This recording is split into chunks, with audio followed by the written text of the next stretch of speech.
Film oh my God 2 बदलते समय की सच्ची पुकार है। जो सत्य है वही सुंदर है, जो सुंदर है वही शिव है, और सत्यम शिवम सुंदरम की अवधारणा भी यही है। बहुत हल्ला मचता है जब हम नकली समाज की नकली कहानियों पर बनी नकली फिल्में देखते हैं, जिनमें दर्शकों को सोचने की दिशा बदलने जैसी कोई भी बात नहीं होती है, और जब बात होती है तो ओ माय गॉड 2 जैसी फिल्में बनती है। तो दोस्तों, आज हम एक्सप्लेन करने वाले हैं ओ माय गॉड 2 मूवी को। तो वीडियो को शुरू करते हैं, और अगर वीडियो अच्छा लगे तो वीडियो को लाइक जरूर कीजिएगा, और इसी तरह की वीडियोस पाने के लिए आप हमारे इस चैनल को सब्सक्राइब कीजिएगा, ताकि आपको इसी तरह के लेटेस्ट और फ्रेश कंटेंट मिलते रहे। तो फिल्म की कहानी शुरू होती है महाकाल नगरी से, जहाँ पर की पंकज त्रिपाठी बने कांति शाह मुगदल को दिखाया जाता है। भगवान महाकाल का पक्का भक्त कांति उज्जैन के महाकालेश्वर मंदिर के बाहर प्रसाद चढ़ावे वगैरह की दुकान चलाता है। मंदिर के बड़े पुजारी की शरण में रहने वाले कांति एक सच्चे आस्तिक भक्त की सबसे बड़ी आइडल इमेज है, और मंदिर के बाहर उसकी दुकान भी अच्छी खासी चल जाती है। जिसके बाद कांति की पूरी फैमिली को दिखाया जाता है, जिसमें उसके घर में पत्नी के समेत एक बेटा और एक बेटी रहते हैं, जिसमें बेटे का नाम विवेक तो बेटी का नाम दमयंती उर्फ दमू है। कांति की बेटी एक छोटे स्कूल में पढ़ती है, वहीं उसका बेटा विवेक एक इंटरनेशनल स्कूल में पढ़ता है। लेकिन स्कूल इंटरनेशनल हो या फिर कस्बे, है तो इंडिया में, और उसमें स्टूडेंट आते तो हमारे इसी समाज से हैं। तो एक दिन विवेक अपने दोस्त के यहाँ पर जाता है और घर वालों से कह देता है कि आज रात वो उसी के घर पर बिताएगा, और अगली सुबह जब होती है तो विवेक हॉस्पिटल में पाया जाता है। ये बात सुनने के बाद कांति तुरंत ही हॉस्पिटल जाता है, जहाँ पर कि वो अपने बेटे से मिलता है। जिसके बाद कांति डॉक्टर से मिलता है, तो डॉक्टर कांति को कुछ ऐसी बातें बताता है कि कांति को कुछ भी समझ नहीं आता है। डॉक्टर कांति को बताता है कि विवेक ने कुछ ऐसी गोलियां खाई हैं जिस वजह से विवेक रात भर जागा है। तो कांति उस डॉक्टर से कहता है कि इसमें क्या बड़ी बात है, अगर किसी भी बच्चे की नींद पूरी नहीं होगी तो वो तो बीमार पड़ेगा ही। तब जाके डॉक्टर कांति को असली सच बताता है। वो बताता है कि विवेक ने कुछ ऐसी गोलियों का इस्तेमाल किया है जिन गोलियों का इस्तेमाल हम सुहागरात के समय पर करते हैं, और डॉक्टर कांति को ये भी बताता है कि विवेक ने सारी रात मास्टरबेट की है। ये सुनने के बाद कांति को बहुत ज्यादा विवेक पर गुस्सा आती है, और वो विवेक को बहुत ज्यादा चिल्लाता है, क्योंकि कांति की नजरों में तो ये सब पाप है। लेकिन सबसे बड़ी बात ये है कि आखिर विवेक ये सब कुछ कर क्यों रहा था। तब कांति विवेक के एक दोस्त से सब कुछ पता कर लेता है। विवेक का दोस्त कांति को बताता है, एक डांस कंपटीशन की तैयारी के बीच विवेक एक लड़की का पार्टनर बना। वो बहुत ही अच्छा डांस कर रहे थे, लेकिन कुछ जलने वाले दोस्तों ने उसके पसंदीदा पार्टनर से अलग करवा दिया। उसके दोस्तों ने उसका मजाक उड़ाया, और सबसे बड़ा मजाक ये था कि उसके लिंग के आकार को लेकर उसके मन में शंकाओं का निर्माण कर दिया। और बच्चा पूछे भी तो किससे कि समान लिंग का आकार प्रकार कैसा होता है। वह नीम हकीमों जड़ी बूटी बेचने वाले बाबाओं के पास भटकता है, और फिर एक मेडिकल स्टोर से नकली गोली खाकर बीमार पड़ जाता है। ये सारी बातें जब कांति को मालूम चली तो उसे बहुत ज्यादा दुख हुआ। वो महादेव के सामने प्रार्थना करते हैं कि उसका बेटा इन सारी प्रॉब्लम से बाहर निकल आए। लेकिन महादेव जानते हैं कि कांति के बेटे विवेक के पास अब कितनी प्रॉब्लम्स आने वाली हैं, इसलिए महादेव अपने एक दूत को पृथ्वी पर भेजते हैं, जो कोई और नहीं बल्कि अक्षय कुमार होते हैं, जिन्हें कांति हमेशा महाराज कहकर पुकारता है। कुछ दिनों के बाद स्कूल के प्रिंसिपल जो है वो विवेक और उसके पेरेंट्स मतलब की कांति को स्कूल बुलाते हैं, और उसे बताया जाता है कि विवेक ने जो हरकत की है उसकी वजह से हम उसे स्कूल से बाहर निकाल रहे हैं। कांति को यह समझ नहीं आ रहा था कि आखिर विवेक ने ऐसा क्या कर दिया जिस वजह से उसे स्कूल से बाहर निकाला जा रहा है। तब कांति को एक वीडियो बताया जाता है, जिसमें कि विवेक जो है वो स्कूल के बाथरूम में मास्टरबेट कर रहा होता है, और ये वीडियो विवेक के कुछ जलने वाले दोस्तों ने बना ली थी और उसे हर जगह शेयर भी कर दी थी। इसलिए स्कूल का ये फैसला निकलता है कि अब वो विवेक को किसी भी हालत में इस स्कूल में तो नहीं रखना चाहते, इसलिए वो उसे स्कूल से बाहर निकाल देते हैं। और धीरे धीरे करके ये वीडियो जो है वो पूरे शहर में वायरल हो जाती है। वीडियो इस प्रकार वायरल होती है कि ये वीडियो उसके घर तक भी पहुंच जाती है, और अब विवेक और उसकी फैमिली किसी को भी मुंह बताने लायक नहीं है। कांति जब ये सब देखता है तो उसे बहुत ज्यादा गुस्सा आता है, क्योंकि उसकी इमेज जो है वो एक सच्चे श्रद्धा और आस्था वाली है। लेकिन अब वो किसी से आंख उठा के भी बात नहीं कर सकता, इसलिए वो फैसला करता है कि अब वो यहाँ पर नहीं रहने वाले, और अब वो कहीं दूसरे शहर में किसी रिलेटिव्स के पास चले जाएंगे। वो उसी रात अपने किसी रिलेटिव्स के पास जाने लगते हैं। वो स्टेशन पहुंचते हैं जहाँ पर कि अगली सुबह की ट्रेन का इंतजार कर रहे थे। लेकिन तभी अचानक से विवेक जो है वो रेलवे की पटरियों पर पहुंच जाता है और आत्महत्या करने की कोशिश करने लगता है। और यहीं पर कांति की एक बार फिर मुलाकात होती है महाराज से, मतलब कि अक्षय कुमार महादेव से। यहाँ पर महाराज जो है कांति से कहता है कि अपने बेटे विवेक को देखो, शायद वो यहाँ पर नहीं है, कहीं और चला गया हो, और वो उसे हिंट दे रहा था कि वो आत्महत्या करने के लिए चला गया है। तब यहाँ पर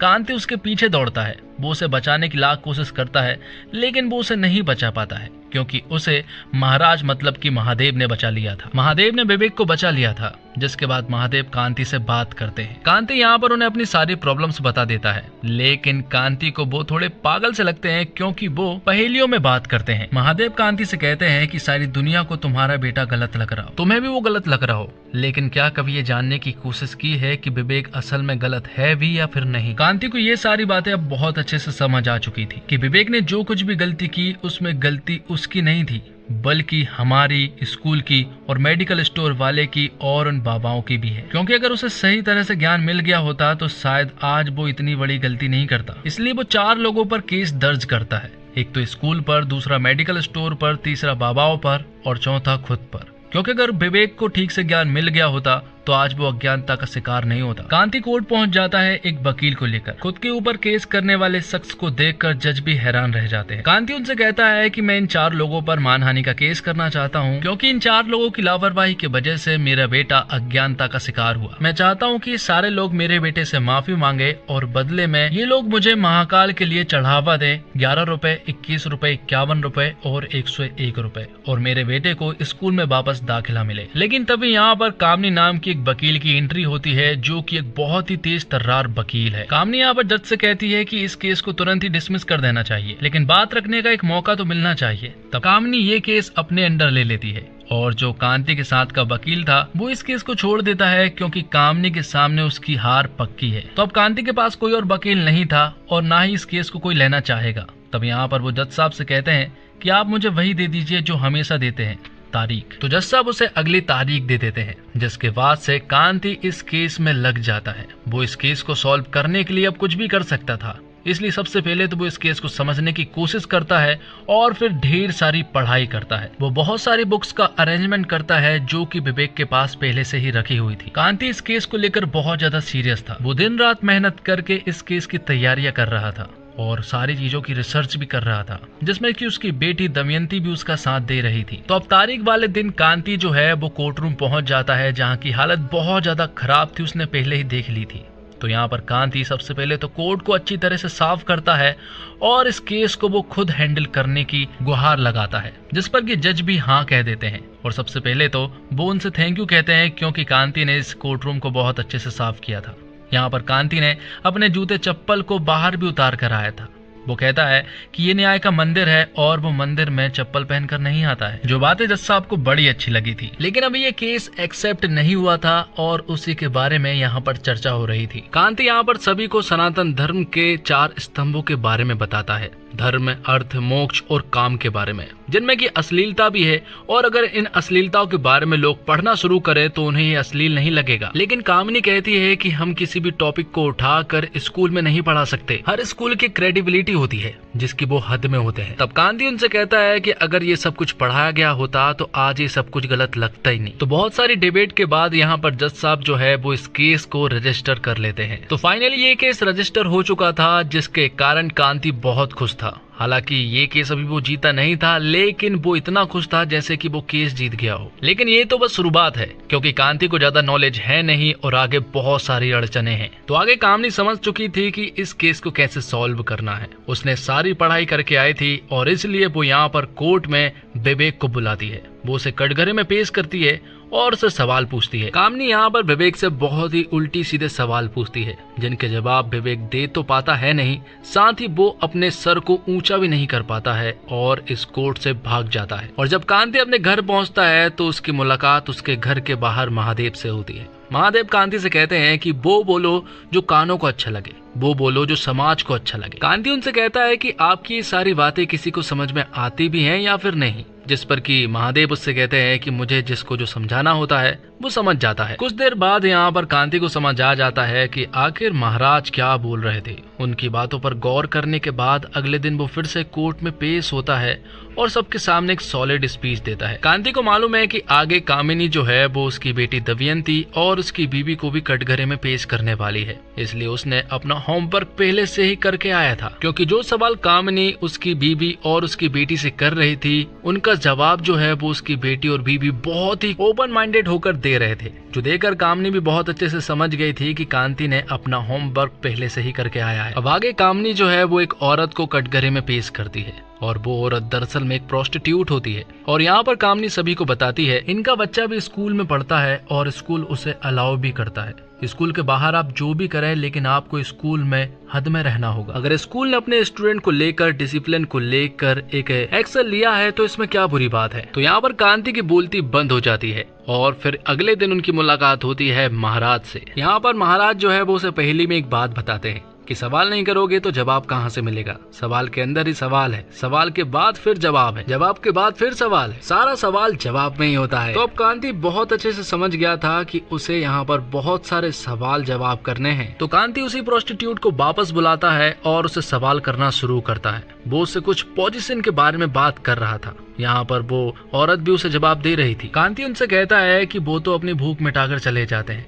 क्या तुम्हें अच्छा लगता है। जिस पर कि वो औरत साफ मना करती है। वो कहती है कि कुछ लोग नाचने के लिए आते हैं तो कुछ लोग उल्टे सीधा काम करने के लिए, और कुछ नहीं कर पाते हैं तो वो सामने बैठकर रोते रहते हैं। तो कांति उनसे कहता है कि अगर उन सभी लोगों को पहले से ये सब कुछ आता होता तो शायद तुम्हें परेशानी नहीं होती। जिस पर कि वो औरत भी हाँ कहती है। अब कांति उनसे एक आखिरी सवाल करना चाहता है कि आपका बच्चा जो स्कूल में पढ़ता है आप उसे कहाँ देखना चाहेंगे। उन अज्ञानी लोगों की भीड़ में जो आपके पास आते हैं, यहाँ पर उन पढ़े लिखे शिक्षित काम शास्त्र के जानकार जो अपनी प्रेमिका, बीबी, पत्नी, जिनका वो मन और शरीर का सम्मान करे। तो वो औरत कांति की दूसरी बात से पूरी तरह से सेटिस्फाइड थी और इतना बोलने के बाद वो यहाँ से जाने लगती है। तब कांति उन्हें झुककर प्रणाम करता है। तो जज साहब उससे कहते हैं कि तुम उन्हें प्रणाम क्यों कर रहे हो। कांति उनसे कहता है कि वो एक ऐसी माँ को प्रणाम कर रहा है जो अपने बच्चे को पढ़ाने के लिए अपना सब कुछ दांव पर लगा रही है। उससे बड़ा शिक्षक कोई और नहीं है, क्योंकि स्कूल अपना कुछ भी दांव पर नहीं लगा सकता। जिसके बाद फिर से एक डिबेट होती है और ये डिबेट फिर से पहुंच जाती है स्कूल की गलती पर, कि अगर स्कूल ने सब कुछ सिखाया गया होता तो आज ये सारी गलती विवेक नहीं करता। दरअसल में कांति सेक्स एजुकेशन की बात कर रहा था। तब कामनी कहती है कि इस टॉपिक को पढ़ाने का किसी के पास कोई और तरीका नहीं है। अगर आपके पास कोई तरीका है तो आप बता दीजिए। लेकिन किसी के पास भी कोई तरीका नहीं था।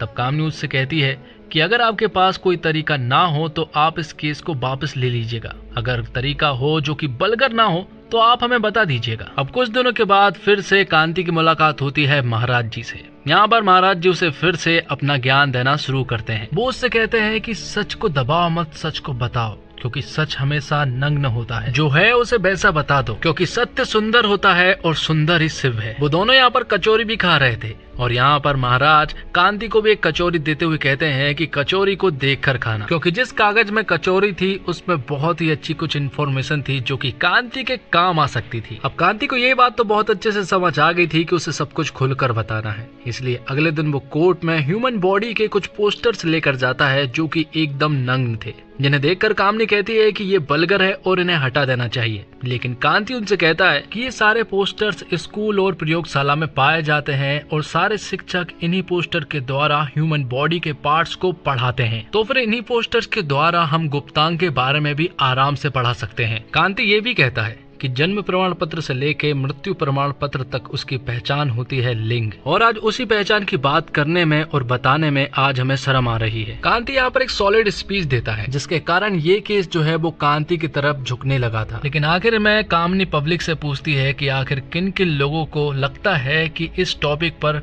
स्कूल में पढ़ाई होनी चाहिए, जिसमें कि सिर्फ एक दो लोग ही हाथ उठा पाते हैं और जज साहब जो है अगली तारीख दे देते हैं। लेकिन इन सब का बाहर प्रभाव जो हुआ था वो बहुत ही सॉलिड हुआ था। सभी लोग चाहते थे कि स्कूल में इन सब की पढ़ाई हो और सभी लोग इस सब का नॉलेज भी चाहते थे। और अब कहीं ना कहीं स्कूल के प्रिंसिपल को भी ये लग गया था कि वो ये केस हारने वाले हैं, क्योंकि बात अब स्कूल की इज्जत पर आ गई थी। इसलिए वो कांति के साथ एक मीटिंग रखते हैं और वो कांति को 1 करोड़ रुपए का चेक देते हैं और बदले में ये मांगते हैं कि वो इस केस को वापस ले ले। जिस पर कि कांति भी उस चेक को एक्सेप्ट कर लेता है और उस पेपर पर साइन कर देता है। लेकिन उसे कहीं ना कहीं ये सब कुछ अच्छा नहीं लग रहा था। वो जब घर वापस लौट रहा था तभी अचानक से उसका एक्सीडेंट हो जाता है और वो बहुत ही ज्यादा गंभीर हालत में था। और जब अगले दिन उसकी नींद खुलती है तो वो खुद को हॉस्पिटल में पाता है। जैसे उसे होश आता है तो यहाँ पर महादेव उसे बताते हैं कि तुम मर चुके हो। मैंने तुमसे कहा था कि सत्य ही सुंदर है और सुंदर ही शिव है।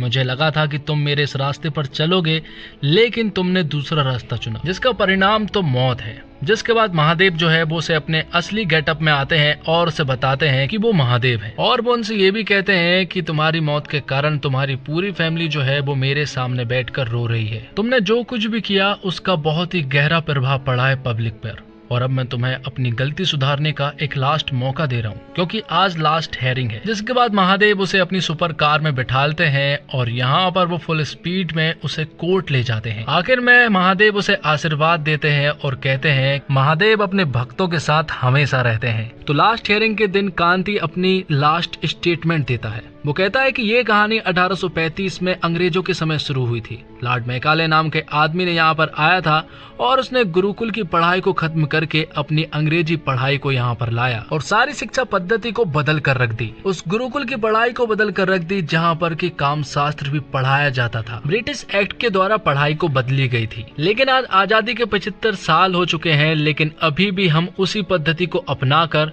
उन्हीं की पढ़ाई को फॉलो कर रहे हैं। और कहाँ ये ब्रिटिश के लोगों ने गुरुकुल की पढ़ाई को अपने साथ लेकर चले गए, वहाँ पर उन्होंने इस पढ़ाई का नाम आधुनिक पढ़ाई रखा और ये हमसे आगे निकल गए और हम वहीं के वहीं रह गए। थोड़ी देर के बाद यहाँ पर विवेक भी आ जाता है और कामनी उसे सवाल पूछने लगती है कि क्या उसने उस दिन गलत किया था, जिस पर कि विवेक उनसे कहता है उसने जो कुछ भी किया वो गलत नहीं किया, उसने जिस जगह पर किया वो गलत किया। तब वो स्कूल से माफी मांगता है और एक बार फिर से स्कूल में एडमिशन की गुजारिश करता है। तब कामनी उससे कहती है कि ये बहुत ही बेशर्मी वाली बात है कि तुमने जो कुछ गलत किया तुम उसे गलत नहीं मानते हो। लेकिन धीरे धीरे करके पूरी पब्लिक जो है वो विवेक को सपोर्ट करने लगती है और कहती है कि विवेक ने कुछ गलत नहीं किया है, क्योंकि हम भी करते हैं और सभी करते हैं। यहाँ पर जितने भी लोग आए थे वो यहाँ पर कांति की बातों से प्रभावित होकर आए थे। तो इस तरह से कांति इस केस को जीत जाता है। और जज साहब कहते हैं कि ये गलती जो है वो एजुकेशन सिस्टम की है, तो जल्द से जल्द एजुकेशन सिस्टम से गुजारिश है कि वो सिलेबस में इस टॉपिक को ऐड करे। और जिन 4 लोगों ने गलती की है वो 11 रुपए, 21 रुपए, 51 रुपए और 101 रुपए कांति को कंपनसेशन के रूप में दे, ताकि वो महाकाल को चढ़ावा चढ़ा सके। और विवेक को भी वापस स्कूल में एडमिशन मिल चुका था। आखिर में कामनी कांति से कहती है कि आप इस केस को क्यों जीते मैं बताती हूँ। आप परिवार के लिए लड़ रहे थे और मैं व्यापार के लिए।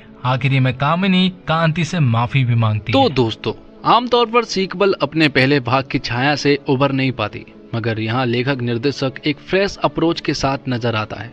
11 अगस्त को रिलीज हुई इस फिल्म में निर्देशक सेक्स जैसे वर्जित विषय को बिना बलगर हुए समझदारी और तार्किक रूप से हैंडल करते हैं, और उसमें कॉमेडी का मजेदार